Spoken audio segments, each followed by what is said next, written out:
Hello everyone and welcome back to the Going Zero Waste YouTube channel. I'm Kathryn Kellogg and today we're going to be going over 7 tips to make your grocery shopping a little bit more eco-friendly.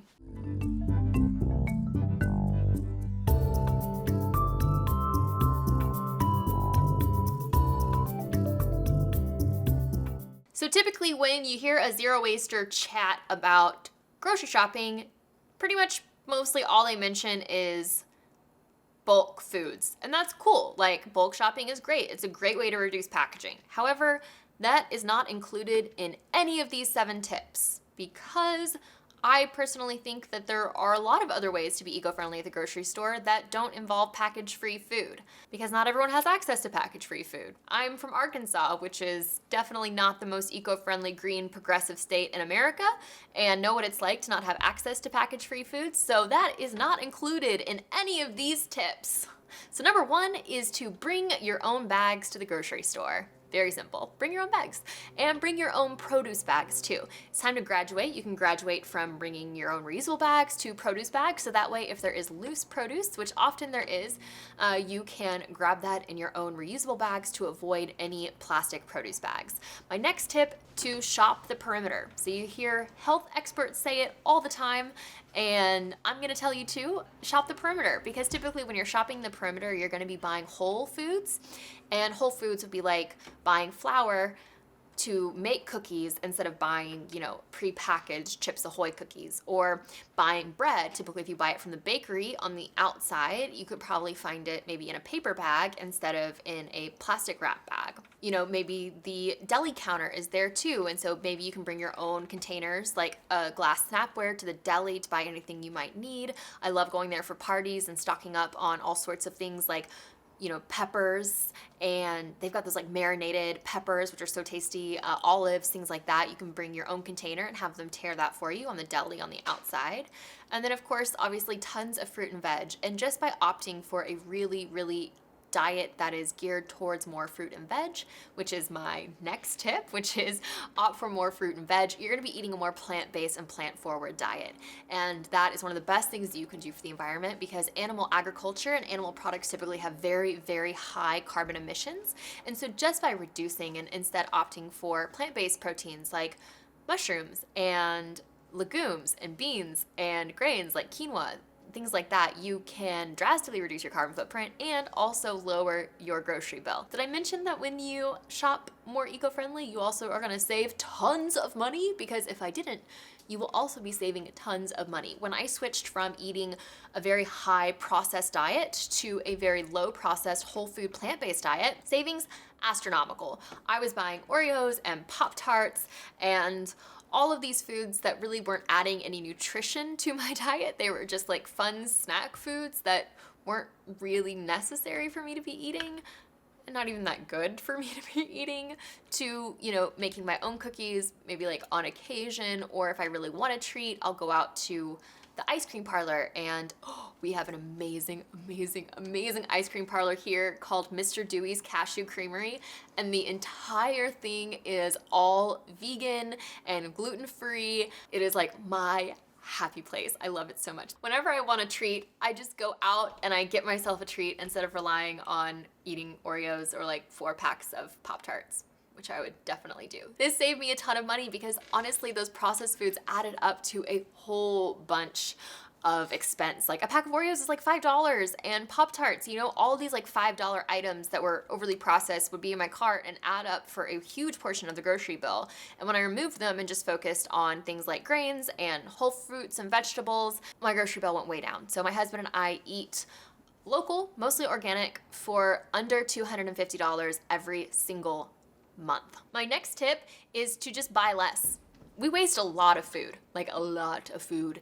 On average, Americans waste 40% of all the food. If food waste were a country, it would be the 3rd largest emitter of greenhouse gases behind the US and China. Food waste is an astronomical problem, and it's heartbreaking that so much of this food goes to waste because it is misshapen. It goes to waste because we misunderstand use by, sell by, and best by dates, which actually are completely arbitrary and mean absolutely nothing. You have a bottle of milk and it says it expires 2 weeks from now. How can they know that? They can't know that. It's only their best guess, which means that it could expire before then, or it could expire 2 weeks after that. The only way to really be able to tell when something is actually expired is by a taste test or a smell test and checking to see if it's good or bad. Obviously, if something is like growing a ton of mold, it's probably bad. So that's actually my personal, obviously, like disclaimer, this is what I personally do, you do you, but for me, if it's not growing mold, it's still good. So that's how I personally approach it, and that has obviously reduced a ton of food waste in my house.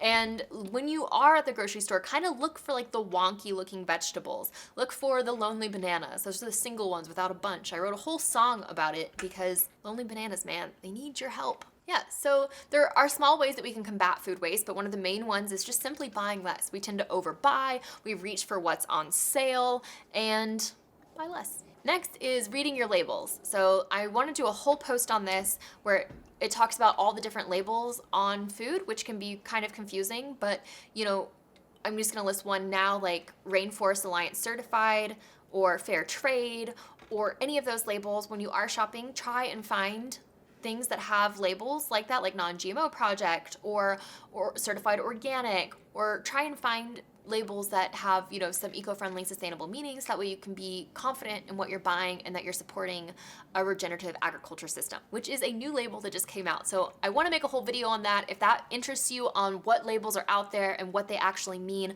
let me know in the comment section below and I will work on making that video for you.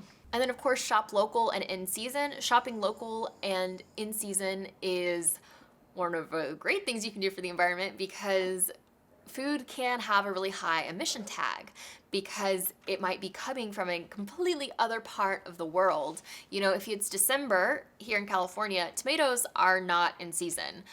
So if I go to the grocery store and buy tomatoes, they're going to be expensive. They're not going to taste very good, and they're going to be flown all the way in from Mexico, and that's going to have a pretty high emission tag. So if you're eating local, you're also saving a bunch of money because you're eating what's grown and what's native around you, and it has a much lower emission price tag. And then my last tip is to just be material mindful. So be mindful of the materials that you are using and try and opt for materials that maybe have a really, really good recycle rate. Things like aluminum or steel. A steel can of like beans can actually go from your recycle bin back on the shelf in 90 days. It's a really great system. Of course, also though, buying a lot of cans of pre-made beans are also heavy though, and that is going to create a lot of emissions in transport. So another solution, even though it might be in plastic, but if you can find it in a bulk bin, buying a 1 pound bag of beans will actually create 5 cans worth of beans. And yeah, so what I like to do is I like to buy, I buy it package free. I'm very fortunate to have a lot of bulk options here, but I've done several challenges where I've gone to different grocery stores and tried to be as zero waste as possible. And I actually chose to buy an entire 1 pound bag of beans. I dumped it all in the crock pot, put it with water, created basically 5 cans worth of beans, put them in mason jars, and then froze them. I have a whole video on how to freeze in mason jars, which I will leave here and down below, but that was a great way of me saving a bunch of emissions because it was lighter. However, if you only need 1 can or you're not going to eat all those beans, then that comes to a whole... Sustainability is hard, man. Sustainability is so gray. So you just have to kind of find what works best for you in the moment that you're in and try and make the best decision. So really my best tip is just being mindful of that and mindful of the materials you choose to bring into your home. Well, those are my 7 tips. I hope that you enjoyed this video. If you did, please give it a thumbs up and subscribe. And I will see you guys next week with a new video. Bye.